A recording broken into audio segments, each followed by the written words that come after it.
Hi, welcome to what promises to be an intriguing session of the Success with People Insights.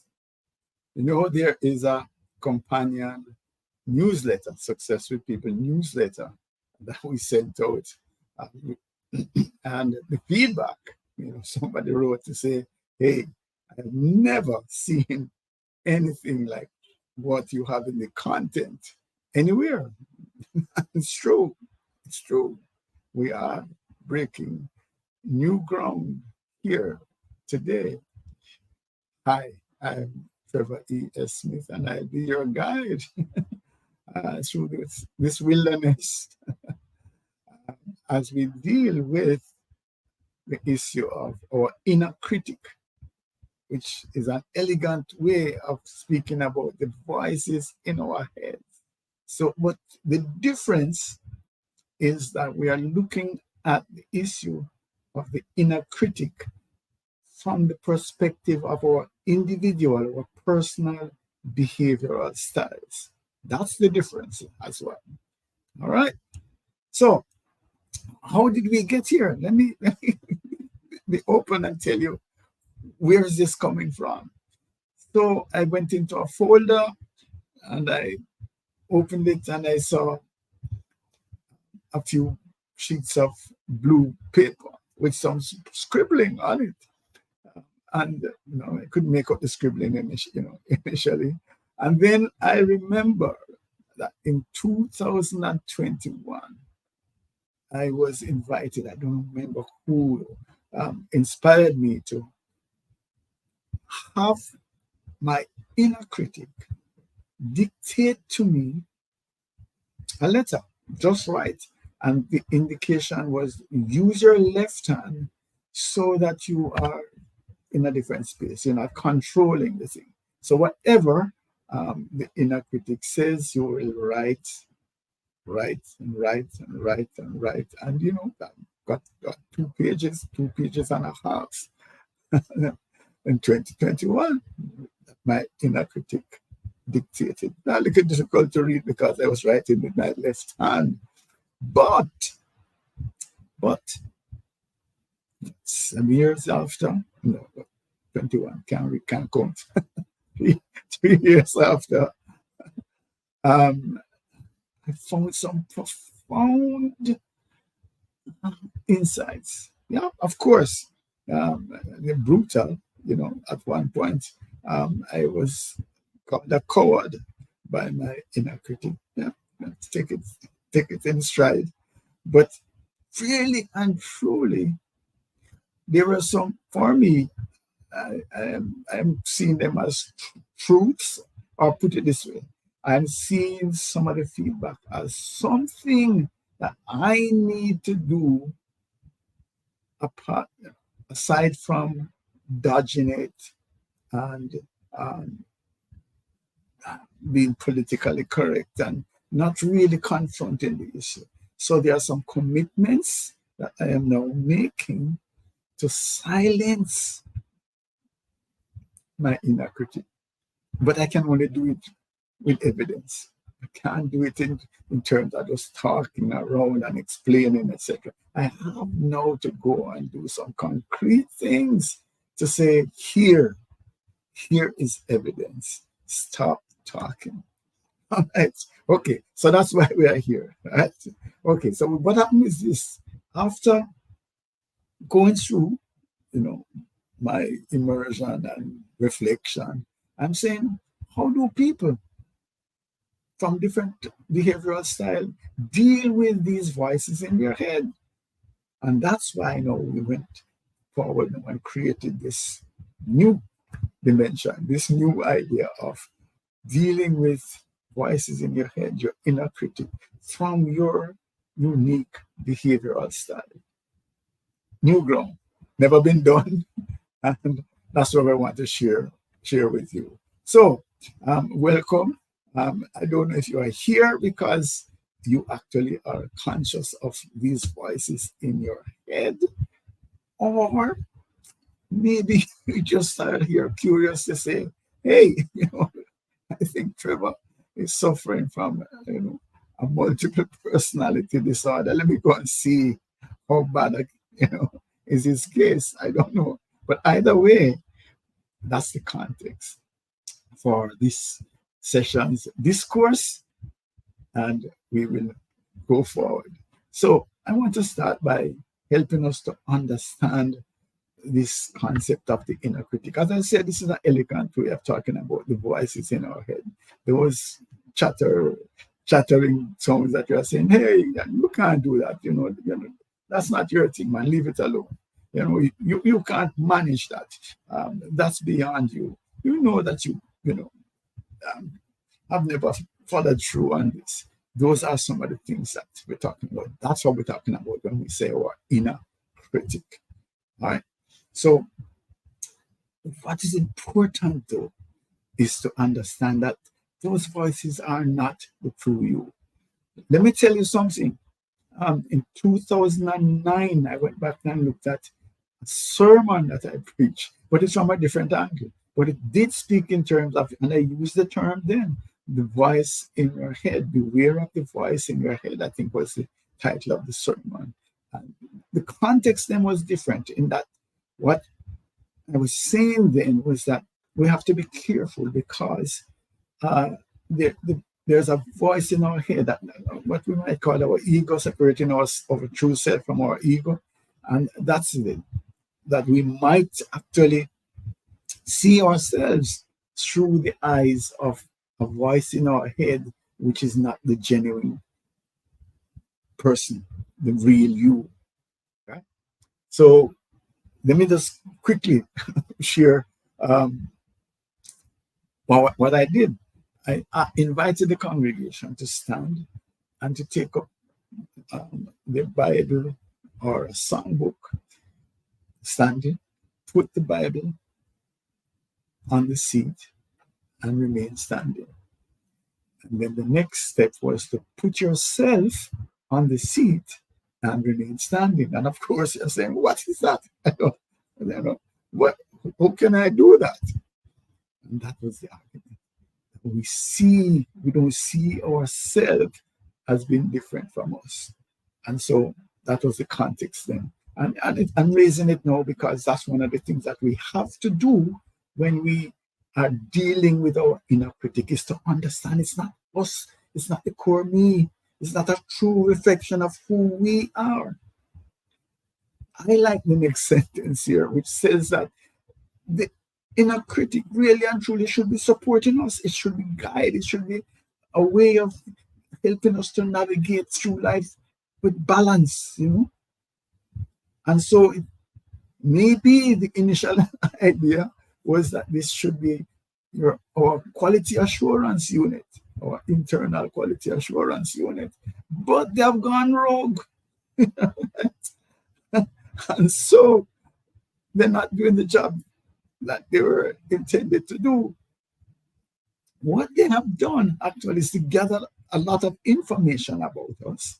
They have identified our fears, our insecurities, our missteps, and our faults. And then they have used that information to so badger us as to provide us with a feeling of creating us a feeling of doubt, wondering about our self-esteem, our capabilities.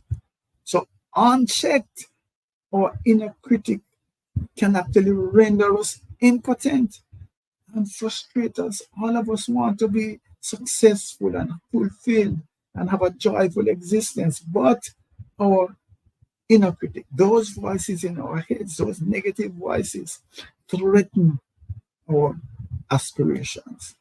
So, for example, we decided that we want to go and do a course, or let me be a little commercial here, that, something, I want to do a behavioral DNA assessment from Extended this with Trevor. And the voice comes, what? What are you going to do with that? You know yourself already. Look how long you have been living with yourself. You don't need that assessment. Or where the course is, hey, what's the point of this course? You know you're going to drop out. You're not going to find the time. You're going to find some excuses why you can't complete. What's the point? And so after a while, you just give in because the badgering is unbearable. That's the challenge that we have. That is our introduction to our um, inner critic. Yeah. Now, the difference that we're going to do this evening, and we work actually still trying to get out of here within 30 to 35 minutes, so we have to speed up, is that as with most aspects of our lives, our behavioral styles, our preferences, how we want to navigate through life, influence everything that we do. And so it also influences how we deal with our critic, inner critic. And so we're going to go down this treacherous path that you see on the right here, hardly been traveled, and to look at how the inner critic interacts with four core behavioral styles. So let us look at, as you know, we use the discerning model of communication and leadership to enhance performance, to help individuals better understand themselves, to help teams. So if our inner critic were to be doing the right job of coaching, it could actually be helpful. So for example, if we look at the graphic on the right, it could be saying to someone who has a preference for dominance, D-style, driven, direct, outgoing, task-oriented individual. It could say, you need to listen a little bit more. I know you like to think fast and to respond quickly. And so you hear an idea and you think you've got it. No, wait, listen a little bit more. That will help you. And part of the reason why you're not listening is because of impatience. You want to get ahead and you want to make things happen quickly. But slow down a little bit, listen a little bit more, and you'll be surprised to see how much better you are able to relate with others, and you will see improvement in your results. That's good coaching. That's the kind of advice that people could take. What about the I style? It could actually say, I know you like to multitask and be creative, etc. But focus. You need to focus a little bit more. I know you like to juggle many things, but sometimes you need to just have a one thing at a time approach. Yeah. And part of how you can achieve that is by being able to say no. I know people ask you to do this and you're saying yes, yes, yes, because why would I deny my friend? But what if you really can't carry out all the things that you are promising to do? Then with the S style, yeah, milk of human kindness, you harmony, you get along with everybody, you want peace and so on. But sometimes you're not protecting yourself. Sometimes you're giving too much of yourself. You need to be able to speak out, and express yourself. Let people know you're a human being, you're hurting, or you have these needs. So speak up. That's a good advice for someone who has the S style, which is more reserved, people-oriented, inward-looking, wants peace and harmony. Then, what about the C style, conscientiousness, task-oriented, reserved, focus on system structure, accountability, compliance, of course. So the advice could be, hey, maybe you should learn to step into the shoes of others. You need a little bit more empathy. That will help you to achieve more, because people will then start to listen to you. I know we talk about accountability and all of that, but a little more empathy would help. And this idea of black and white, there is a gray area. So you need to be able to accept that things are not just cut and dry, black and white. All right. So, sorry, kind of digress there, but that's where an inner critic could be useful. And that's where I'm indicating to you the kind of advice that you could get from a better understanding of the discerning model of communication and leadership. But let's get on to the task that is before us. So, what's the dynamic like with the inner critic and individuals who have a preference for D-style behavior. We're talking about dominance, right? Driven, direct, wanting to get results yesterday, right? So the inner critic will double down on that. The inner critic will say, okay, fine, you want results, you're pushing for success, but you fail there. You fail, man. Yeah, you're not really as successful as you think. All of this, hullabaloo and all of this excitement that you're going up with and going on as if you are, the great one. Yeah, look at that. You messed up there. That's part of what the load that is being put on these sides. So that's where it's coming from. So what is your response to that? I'm suggesting that you appeal to your record of achievement. Say, yes, of course, you messed up here. But look, I have a track record. Look at what it is that I have achieved. So draw on your successes to still that voice that's there that's trying to say that, point out some inadequacy on your part. The other thing would be, however, is to understand that you're not always going to be successful. You're not always going to get your goals, or you're going to be missteps, mishaps, and setbacks. So one of the things that you have to do is to learn to embrace that. Remind yourself that yes, you are a normal person. You strive for success, etc. But you're open to setbacks. Learn to accept them. And just in case you want to be balanced, you could ask colleagues to give you an objective view as to what's happening with you. Where are you on the path that you want to go? All right. Let us look at your inner critic from an I style perspective. Remember, I style influence, right? Which is outgoing, people oriented, creative, innovative, wants to connect, wants to make a difference. Yes. So social acceptance then would be the area of vulnerability. Let us say you had a conversation, you're at a meeting and you had a new client, and you wanted to connect, and the meeting didn't go so well, or you had a presentation to make, and the feedback that you were getting wasn't so right. And the critic is gonna come here. So yes, Trevor, you think that you are Prince Charming and that you are wonderful, but look at that, you messed up. Yeah, maybe you need to pull back into your shell and stop this attempt of trying to connect. Yeah. So for example, again, I can't stick this in here. Maybe you need to start this, insights, having these sessions, because look, you're not having 500 people. Why don't just give this thing up? So that you're wasting your time. That's where the inner critic could come into somebody who's, needing to connect with others. But the key then would be to reflect on the healthy connections that you have developed and continue to develop, or the impact that you have had on people and continue to have. The key though is to make sure that you're not looking for external validation, that internally you're confident about who you are and what it is that you do. And so you're not easily shaken because of some rebut, somebody did something that wasn't so right, or rebuffed you.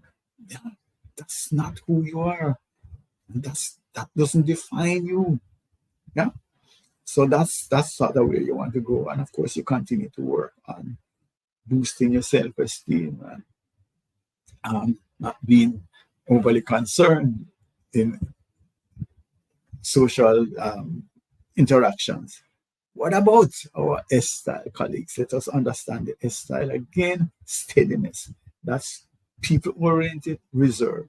That's where the make of humankind flows from. That's where you support. You want the team to work. You want harmony. Can we all just get along? Yeah.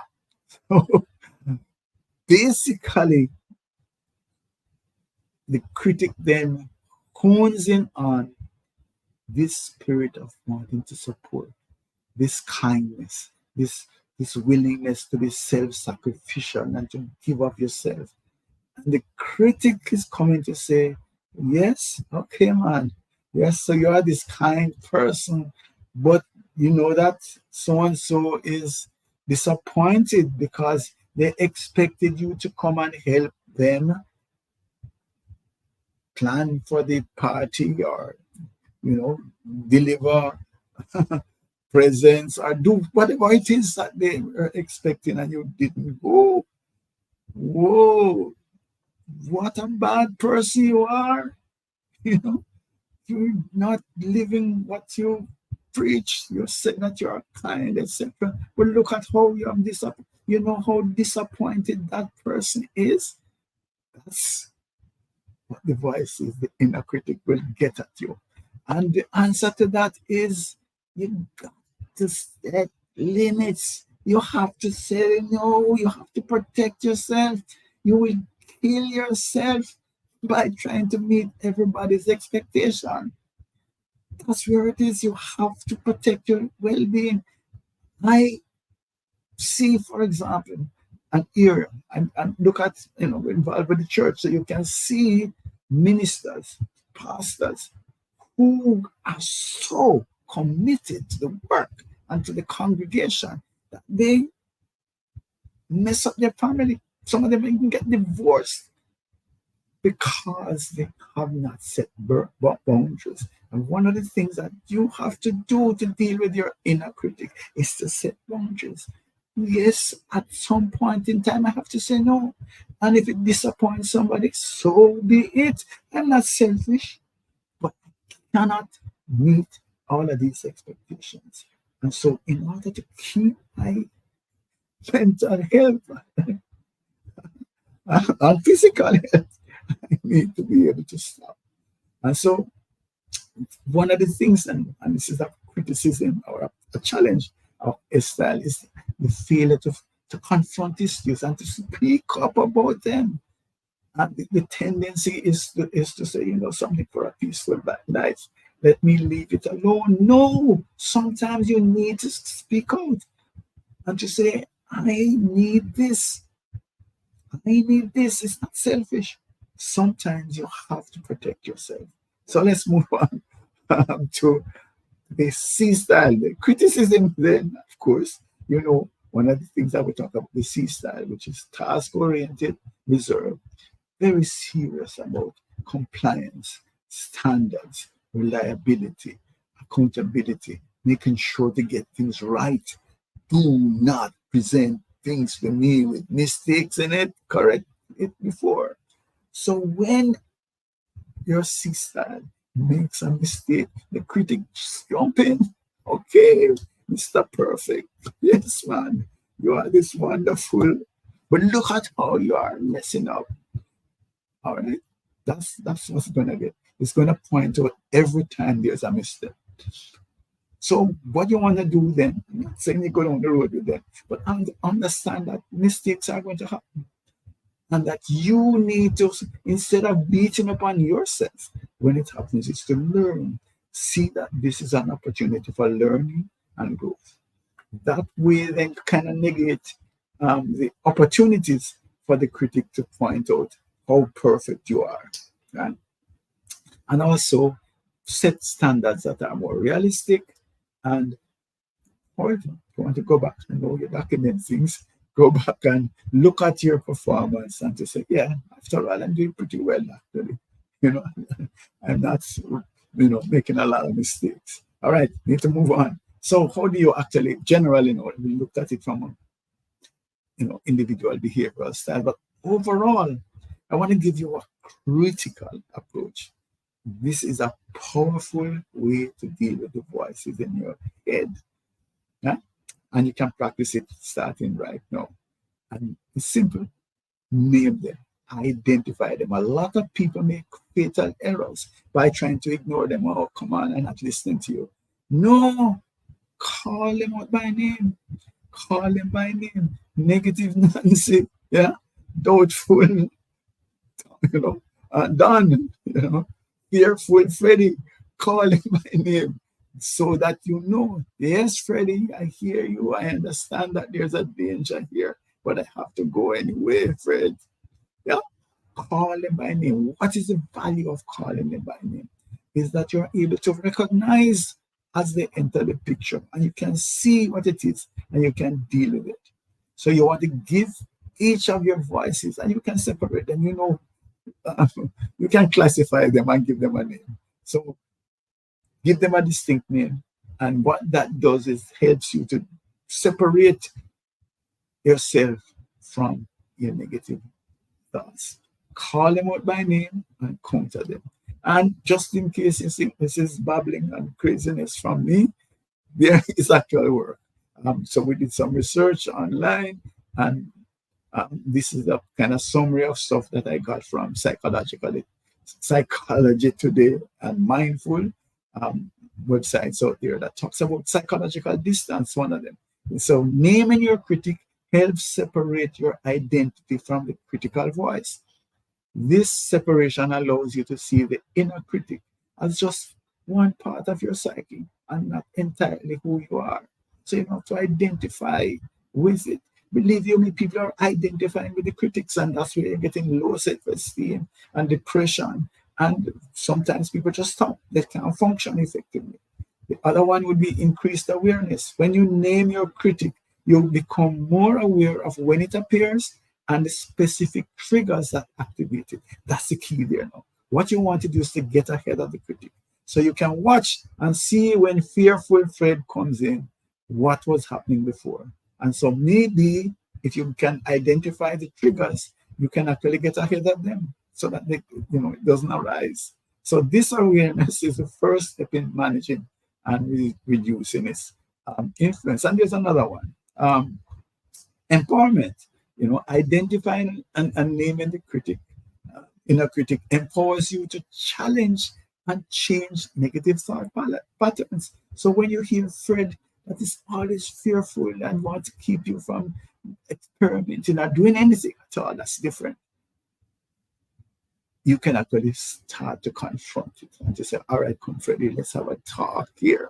Yeah? So it shifts the dynamic from being a passive recipient of criticism to be an active participant in your well-being. Yeah. So you can start to push back and to say, is this logical? What are you saying? Does this make sense? And what can I do about this? That's the benefit of the naming. All right. So understanding and addressing your inner critic through the lens of your behavioral style, which is a road that we went down. That's a new road. It's a powerful step towards personal and professional growth. And, I give you some of the strategies that were there, some of the feedback that we're saying that you should actually use. Again, I would suggest that the recording is going to be available. Flip back through it, share it with somebody. As a matter of fact, this will make a difference in people.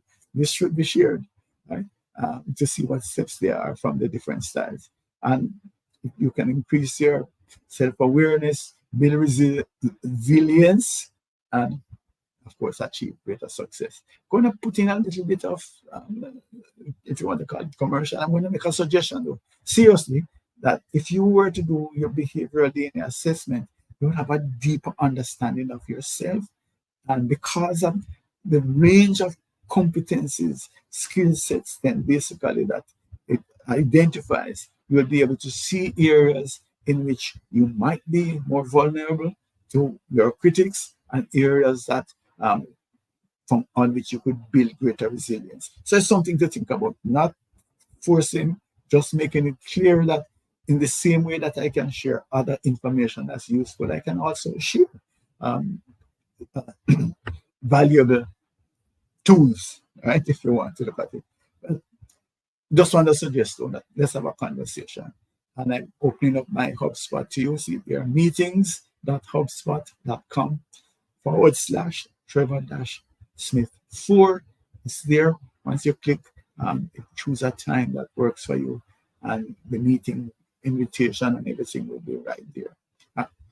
And we are with the Success with People Academy, and we work to empower, individuals, teams, and their organizations.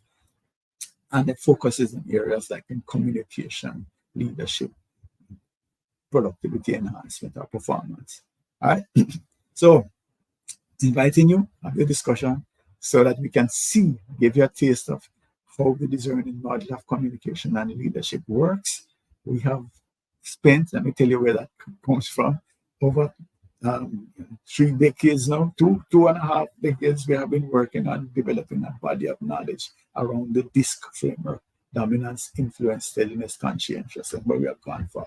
We have books, we have webinars, we have tons and tons and tons. Just on LinkedIn alone, I have over 300 and odd articles, newsletters. So I have a whole body of knowledge around building on this discerning point of communication. So we are the Success with People Academy. We are, in fact, SHRM recertification providers. And what that means is that in order to be a recertification provider for SHRM, you have to operate at international standards. And so that's a sort of quality seal. And if we were to give you a certificate, it would have this SHRM seal on it. All right. And we do offer behavioral DNA assessments from Extended Disc on the Revolutionary Things platform. Don't normally speak about our technology, and that's where we started. InfoServe Institute of Technology, 20 odd years before even Successful People came on board. We were known for our technology. We still do that. You know, we have TVET solutions that covers all of the TVET certifications in the Caribbean in certain areas, Trinidad, Barbados, St. Lucia, etc. But also our Spike strategic performance improvement and knowledge enabler is a multifaceted solution. The key to that one is that it includes an e-competency framework, so which acts as the hub. So that competency framework helps you to decide who to employ, what, so these are recruitment, onboarding, then having the persons be trained. So these are learning and development, performance appraisal, all of that, succession planning, all of that is done through the competency framework. So here we are. Let's have a discussion. That's all I want to say to you today. Let's have a discussion. Info at Success with People.org. If some of this information seems to make sense or is useful to you, you can get more of it. For example, this very session is going to be on our YouTube channel in a little while. So it's going to be Extended Disc Solutions, Extended Disc Solutions, where you see a number of these sessions, video sessions, where we give active feedback. And then the newsletter is on LinkedIn. You could subscribe, please, to Success with People as a newsletter. You get all of this content. And our Leadership DNA Club is on LinkedIn again, where a lot of this information is shared. And critically, I'm inviting some of you bright ones to come and share. Please, I'm giving you a platform, to come and share your ideas. So just ask me. It's not an advertising board where people just come and dump information, but I would love to have some other insights being shared on the Leadership DNA Club. So if you have insights you want to share, want to make yourself known, come. All right. Thank you very much, and may God continue to bless you.